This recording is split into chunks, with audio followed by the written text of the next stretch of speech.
June the 1st, 2021. Not saying anything, but...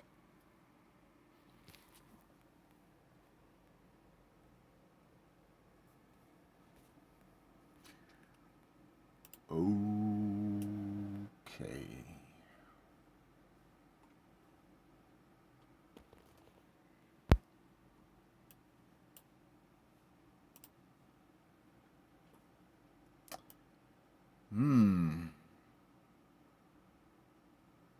H10N3 now then, in Zhenjiang.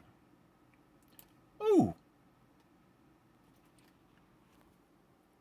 In April. And will not give details on how the man was infected. Here I go again on my own.